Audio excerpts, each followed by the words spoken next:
안녕하십니까. 세상 읽어주는 남자 이상훈입니다. 오늘은 악재 속에서 그나마 나타나고 있는 세계의 희망 불씨라는 주제로 한 말씀 드리겠습니다.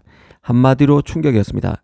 삼성 반도체가 이렇게까지 추락할지를 예상한 사람이 몇 명이나 있었을까요? 추락도 드라마틱하고 회복도 더디다는 생각입니다.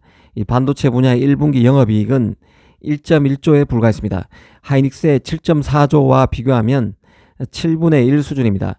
최고라고 자부했던 삼성 입장에서는 굴욕도 이런 굴욕이 없습니다.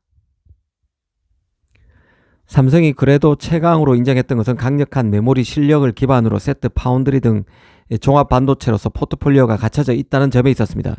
그런데 코어인 메모리가 흔들리고 보니 이 파운드리 세트도 모두 어려워지는 것이죠. 스마트폰이 이번에 잘 했다고는 하지만 이 마이크론이 갤럭시 S25 시리즈에 LPDDR5X를 납품했습니다. 만약 메모리도 삼성 메모리가 전량 들어갔다면 스마트폰은 더 날개를 달았을 것입니다. 그런 맥락에서 이번 실적은 망가진 삼성의 모든 것을 보여준다는 생각입니다. 그럼에도 몇 가지 포인트는 짚어볼 필요가 있습니다. 오피셜로 확인된 것은 아니지만 점점 나아지고 있는 징조 같은 것은 그래도 나오고 있다는 생각입니다. 일단 그 파운드리 분야에서는 이 퀄컴과의 링크가 계속 거론 중에 있습니다. 일전에 삼성 파운드리가 퀄컴이 설계한 확장현실 SR 헤드셋에 들어가는 칩을 4나노에서 제조한다는 소식을 전해드린 적이 있는데요. 이 XR 헤드셋을 만드는 무한으로 불리는 프로젝트가 있는데 아시다시피 삼성, 구글, 퀄컴이 손을 잡은 프로젝트입니다.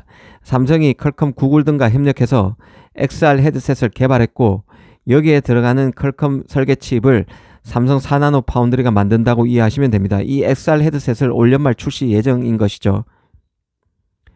아직 그 SR 헤드셋 시장이 본격적으로 열리진 않았다는 점에서 삼성 파운드리가 예전에 제작했던 AP와 같은 수준에서 이번 수주를 바라보기는 어렵습니다. 물량도 하반기 5만 대가량 수준에 그칩니다. 결국 중요한 것은 삼성이 퀄컴 AP를 다시 잡을 수 있느냐 여부일 텐데요. 이와 관련해서 서울경제신문에 눈에 띄는 소식을 내놓기도 했습니다. 그간 올가을에 나와서 내년 2026년 2월에 갤럭시 S26에 탑재되는 스냅드래곤 8 엘리트 2 칩의 경우는 TSMC 3나노 파생 노드인 N3P에서 전량 만들어진다고 말씀드린 적이 있습니다. 당초 2나노도 삼성 2나노도 기회를 얻었지만 이 퀄컴의 테스트에서 실패해서 결국 전량 물량이 TSMC 3나노로 갔다는 게 그간 외신에서 나온 히스토리였습니다. 이 큰 틀에서 이 히스토리는 맞는 것 같습니다. 다만 서울경제에 따르면 삼성 파운드리가 스냅드래곤 8 엘리트 2 칩 생산을 위해서 퀄컴과 생산 세부 내용을 조율하고 있는데 여기서 생산된 칩은 내년 초에 나오는 갤럭시 S26이 아니라 내년 하반기 나오는 스마트폰 모델, 폴더블 폰이나 이런 다른 모델이 되겠죠. 이쪽이 될 것이라는 것입니다. 2나노 수율이 최근 삼성이 20%에서 40%까지 올렸다고는 하지만 양산까지는 험난한 만큼 좀 더 안정적으로 시간을 두고 삼성 2나노에도 물량을 일부 퀄컴이 주는 것으로 볼 수 있을 것입니다. 퀄컴 입장에서는 AP를 가장 많이 사주는 스마트폰 업체가 바로 삼성입니다. 최고의 VVIP 고객이죠. 이 삼성을 배려하는 측면도 있을 것으로 봅니다. 현실적으로는 TSMC 1강 파운드리인 TSMC를 견제하는 용도로 삼성을 끌어들이는 것 같습니다. 삼성으로서는 내년 1분기부터 웨이퍼를 투입하는 게 목표로 알려져 있습니다. 생산량은 12인치 웨이퍼 기준 월 1000장 내외로 대량 수주하는 거리가 있습니다. 다만 삼성으로서는 최근 파운드리가 워낙 어려운 상황이고 가동률이 뚝 떨어져 있는 상황이죠. 그런 상황에서 대형 팹리스 물량을 일부라도 수주를 함으로써 레퍼런스를 확보하는 게 다급한 상황인 만큼 이번 수주도 의미를 둘 수 있다는 생각입니다. 메모리 분야에서도 눈여겨볼 게 있는데요. 삼성은 지금 메모리에서 사면 초과 그 자체입니다. 중국의 추격이 거세고 최선단 노드에서는 하이닉스는 물론 마이크론에도 밀리고 있는 상태입니다. 이미 삼성은 구형 디램인 DDR4에 의해서 HBM2E마저도 중국 추격에 단계적으로 생산 중단에 돌입하기로 한 것으로 알려져 있습니다. 빨리 엔비디아를 잡는 게 급선무인데요. 최근에는 구글이 자체 AI 칩인 아이언우드에 들어갈 HBM도 엔비디아 납품을 마무리하지 못한 삼성 대신에 마이크론에 납품을 의뢰했다는 디지타임스 소식도 나온 바 있습니다. 그만큼 삼성의 엔비디아 HBM 납품은 급한 상황인데요. 그런데 최근 이와 관련해서 긍정적인 소식이 나오고 있습니다. 삼성의 엔비디아 HBM3E 컬 테스트 최종 통과 시기가 6월경으로 잡혔다는 얘기가 외신에서 나오는 상황입니다. 1년 넘게 지지부진했던 최종 승인이 이뤄질지 기추가 주목되는데요.